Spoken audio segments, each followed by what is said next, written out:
Rebonjour à vous tous, toujours en direct de l'Irlande pour le championnat d'Europe des Nations sur la rivière Bann, à environ 50-60 km de Belfast, en Irlande du Nord. Toujours un temps un peu gris, mais bon, les averses sont un peu calmées.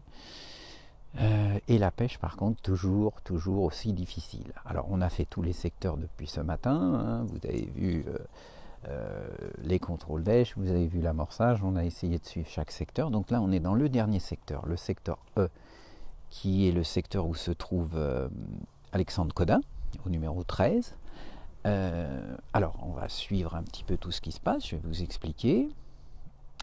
On va retourner, voilà, comme ça, vous voyez un petit peu ce qui se passe. Ici, le pêcheur placé au numéro 15 qui prend quand même quelques poissons en ce moment.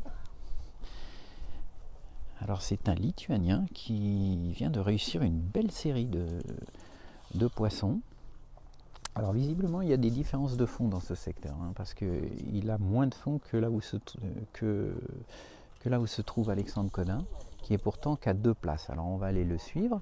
Alexandre, comme tous les Français, est plutôt dans les 3, 4, 5e du secteur. Donc tous les Français sont dans les 5 premiers.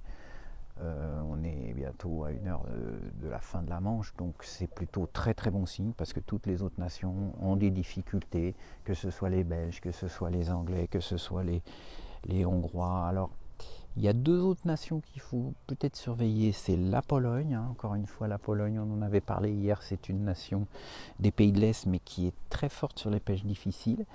Et il y a aussi, salut 6PO, voilà, il n'y a pas de pêche en flotte tube, pourtant regarde, sur la berge d'en face, il y a plein d'arbres. Enfin, il n'y a pas de carpe, il n'y a pas de carpe en Irlande. Donc là, on arrive derrière Alexandre Codin. Donc je disais les Polonais, mais également les Irlandais. Les Irlandais qui ont fait en particulier des jolies pêches en pêchant au flotteur plat. Donc eux, ils pêchent plutôt à bloquer, contrairement aux Français qui utilisent plutôt des lignes légères, des plombées relativement étalées, et qui surtout alternent 2 distances de pêche, une à la grande canne, à 13 mètres, et ensuite une pêche à 6 mètres, selon les places, selon la profondeur, mais comme il y a pas mal d'eau, 5-6 mètres on va dire, et 13 mètres. Et donc on alterne. On agrène au large du chènevis et des casters, on met des boulettes de rappel avec de la terre et du fouillis à la coupelle. Ensuite on laisse reposer, on vient un petit peu voir en bordure, c'est ce que faisait tout à l'heure Alexandre Codin, il a fait une belle série de goujons. Alors ils ne sont pas énormes, ils font 5-10 grammes peut-être, mais enfin vu la difficulté de la pêche ici, ça permet de faire des fonds de bourriche. Bon, en plus Alexandre n'a pas que ça.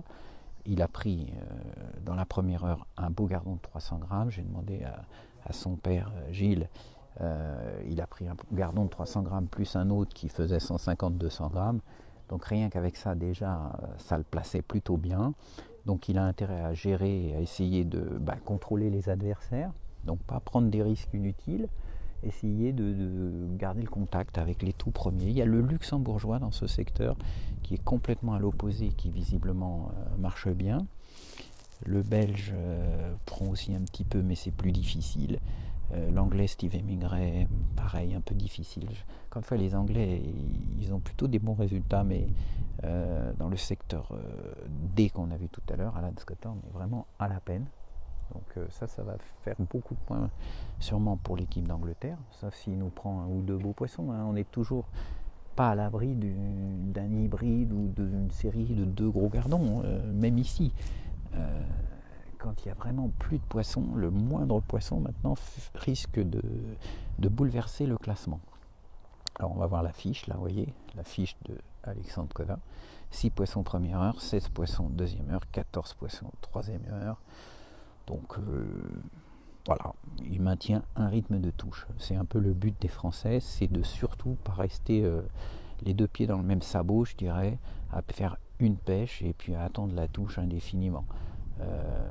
Non, on pêche au large, on pêche au bord, on pêche léger. Là, il est en train, par exemple, de pêcher un tout petit peu plus lourd, de bloquer plus la ligne. Alors que tout à l'heure, on regardait Stéphane Potelet pêcher très léger à passer. Donc, On varie évidemment la présentation. C'est comme ça, quand c'est très difficile, on peut prendre un poisson avec une tenue de ligne, un poids de ligne, et puis après plus rien, et il suffit de rechanger complètement la présentation pour redécider un ou deux poissons. Donc quand les pêches sont difficiles comme ça, c'est le pêcheur le plus dynamique, paradoxalement, qui réussit le mieux. C'est celui qui n'hésite pas à changer de fond, à changer la disposition des plombs, à changer le poids de ligne, à changer de distance de pêche, qui finit par prendre un petit poisson par-ci, un autre par-là, etc. et qui au final fait la différence. Donc ça, c'est vraiment quelque chose que les Français maîtrisent très très bien. On verra aussi qu'ils ont été les seuls à faire ces doubles pêches, mi-distance et 13 mètres. Et je pense qu'aujourd'hui, ça leur aura permis de rapporter pas mal de points. Bon, alors demain, il faut penser que sûrement des équipes étrangères l'auront vu. Sinon, on le voit, les autres ne sont pas aveugles non plus. Donc il est probable que demain, ils corrigent le tir. Mais c'est pour ça que je dis qu'aujourd'hui, il faut essayer de mettre un maximum de points entre nous et les poursuivants, parce que pour l'instant, encore une fois, moi je vois bien la France se terminer première de cette première manche, mais il va falloir faire attention à demain, à la fois au niveau du tirage au sort, et puis forcément les équipes elles vont corriger le tir si elles ont fait quelques erreurs. Même au niveau de l'amorçage, l'amorçage français était, vous l'avez vu avec le secteur A1, avec Stéphane Linder, vous avez vu qu'il y a eu tapis de terre de Somme, amorçage par-dessus, etc. C'est quelque chose que je n'ai pas vu faire par les autres nations. Que ce soit les Belges ou les Anglais, ils ont fait des amorçages classiques. Et peut-être que ça va jouer ça va jouer au final. Alors, est-ce qu'ils vont corriger le tir demain? Ça, on verra bien. En tout cas, pour l'instant, ça se passe bien pour les Français. Bon, encore une fois, il y a un Lituanien qui a fait une belle série de poissons, mais on va dire qu'il sera un peu isolé. C'est pas les autres membres de son équipe risquent pas de faire la même chose. Le Luxembourgeois de l'autre côté, c'est pareil. Les autres membres de l'équipe sont pas si bien. Donc c'est pas trop grave, même s'ils font perdre quelques points à l'équipe de France. Au final, ça c'est pas trop grave. Donc voilà l'état un peu de la situation générale. On a fait les 5 secteurs. On va aller maintenant rejoindre le secteur A, puisqu'il reste une demi-heure de pêche.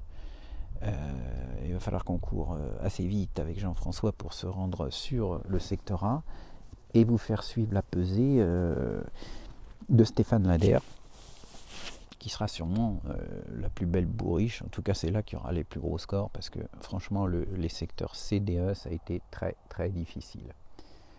Les nouvelles des Belges, je vous dis, les nouvelles des Belges, Pierrick, il y a quelques pêcheurs qui sont pas mal, mais ils avaient un pêcheur qui est resté très longtemps capot. Donc non, les Belges, honnêtement, je ne les vois pas même être sur le podium aujourd'hui. Mais attention, demain, tout peut changer. Encore une fois, il y a des places très difficiles, en particulier dans le secteur B, qu'il faudra éviter. Il y a des places très favorables dans le secteur A qu'il faut essayer d'avoir, évidemment. Aujourd'hui, les Français en ont une, mais les Belges, par exemple, dans le secteur A, ils sont en plein milieu, donc forcément, c'est très difficile. Même s'il fait 6 ou 7, ce sera déjà une belle performance, parce que c'est impossible de rivaliser avec les ailes. Donc voilà, de toute façon, on se rejoint d'ici une demi-heure, on est dans le secteur A, et puis on vous fait suivre la pesée. Voilà, à tout à l'heure.